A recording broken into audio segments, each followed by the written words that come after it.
What makes you confident you can not only energize the Democratic base, but you can also persuade independents and moderate Republicans in the general election? So first of all, thank you for the question. Specifically talking about energizing the base, I think that that is actually where we start.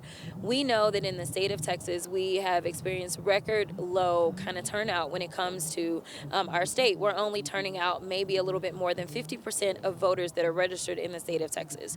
I think that this is about exciting Democrats. For the longest, Democrats have kind of sat on the sidelines and not really been excited. And it's not because we haven't had great candidates, but we've had candidates that they just didn't really know. For the first time that I am aware of in a very long time, there's a number of things that are different. Number one, we have people running for every state house, state senate, as well as U.S. House race. We haven't had that since the 90s. Number two, we have a candidate that is actually already known and already has a brand versus us kind of trying to just spend the $100 million for someone to learn their name.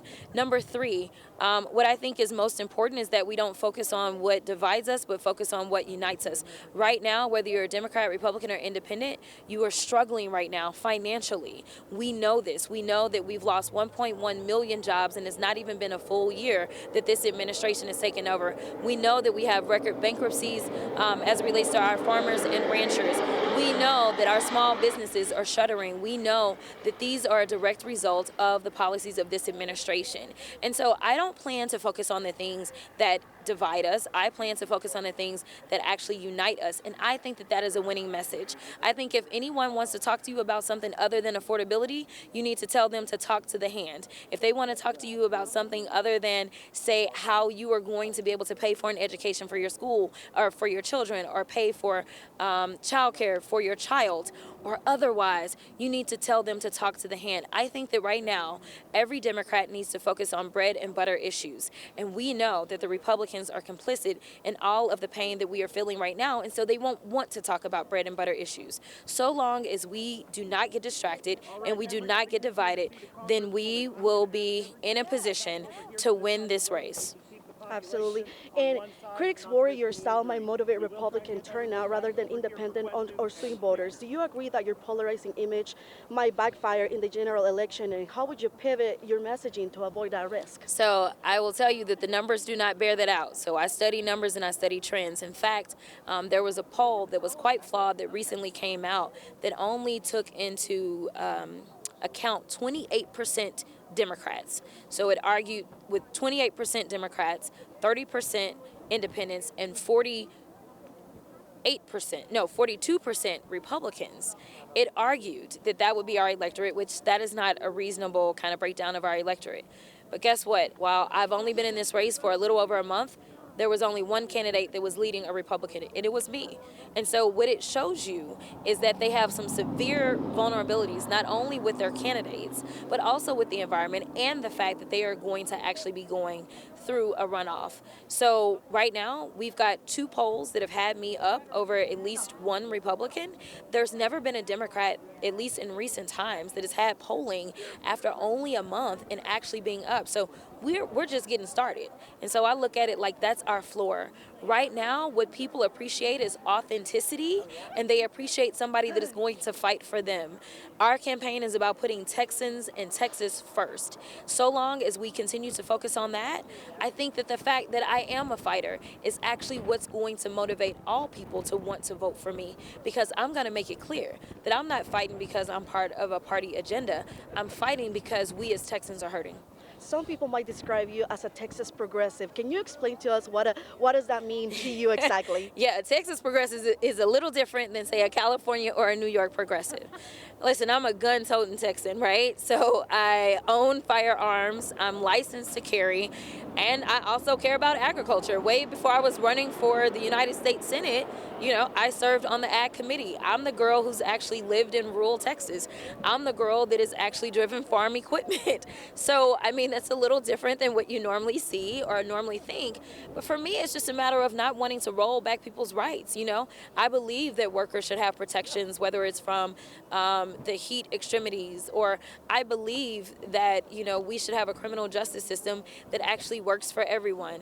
I believe in very basic things. I believe in Medicare for all. control, which at some point in time, I'm sure people were like hair on fire about that. But in a state that leads in uninsured, in a state in which we have so many people that are currently on the marketplace, and now they are not going to get those tax subsidies when over 90% of the people that actually are on the Affordable Care marketplace here in the state of Texas need those subsidies and use them.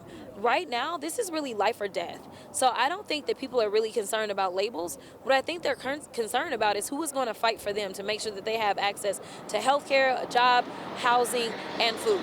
Absolutely, and that makes me pivot to my second question. It makes me transition perfectly. How do you balance respecting the Second Amendment with advocating for strict gun laws? And what specific federal policies will you champion that could realistically pass in Congress? Yeah, so for me, obviously, as I said, I'm a gun-toting Texan. But I believe that we should have background checks. I also have represented criminal defendants in court. So I believe we need background checks. I believe we need red flag laws.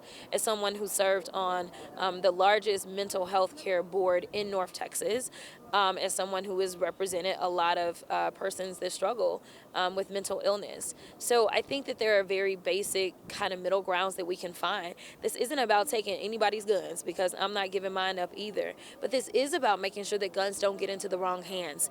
And I need people to understand, as someone who's been a civil rights lawyer, which means that I deal in constitutional law, that the Constitution is not this kind of absolute thing. It's always been a balancing test. It's always been a balancing act. It's not give guns with no rules, no nothing, or whatever.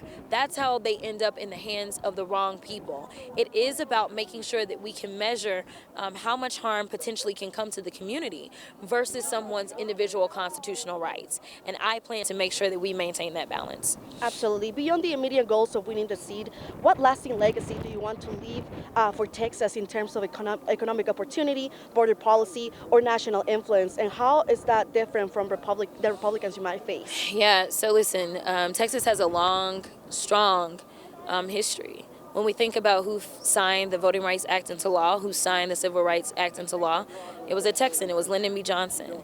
When we think about a state that's had 2 women governors, and the last one being Ann Richards, and there's many states that haven't even had a woman governor. When we think about even reproductive freedom in this country, we know that that came out of Dallas County. It came out of my district. And so, you know, we have always been this state that has actually expanded upon people's freedoms. What I would want my legacy to be is that I protected our freedoms and made sure that those freedoms were in alignment with the Constitution.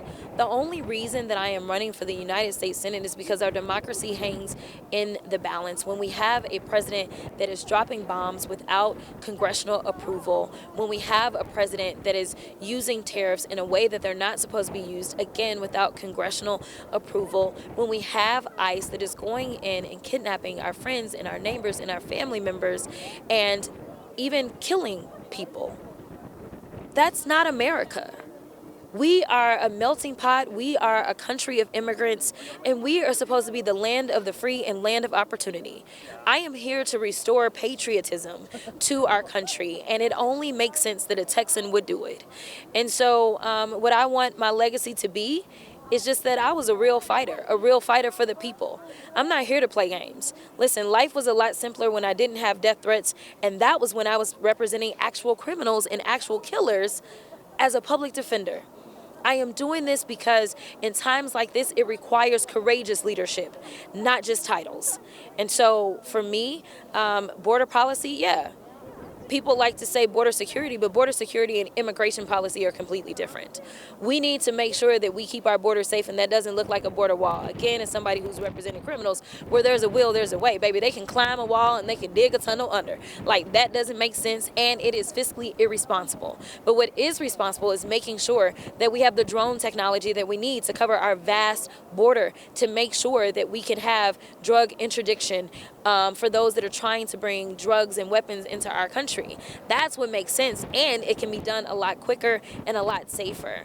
We also need to make sure that we are given the resources that are necessary so that those that are seeking asylum can have their cases processed within a reasonable amount of time. It doesn't make sense, and it's not safe for us when, prior to COVID, the average time to actually go through the asylum process was 7 years. That was prior to COVID.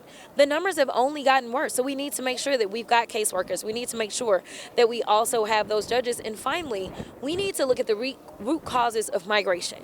When the Haitians showed up at our border, a lot of people didn't understand why the Haitians were at our border. That's because they didn't ask questions. They didn't understand that Haiti had been taken over by gangs. And so we need to make sure that when we are seeing the migration patterns, we are going in and seeing if there is something that we can do that would hopefully help to stabilize those areas so that people don't necessarily need or feel the need to migrate to us because they are in dangerous circumstances. We have to do our part, and frankly, it is less expensive to explore our soft power than what it costs otherwise. And finally, we need to make sure that we get our CBP app together and we make sure that we have people that are entering as much information as they can prior to, so that once they reach the border, if we already know that that is someone who does not qualify for asylum, we can make sure that they never cross in.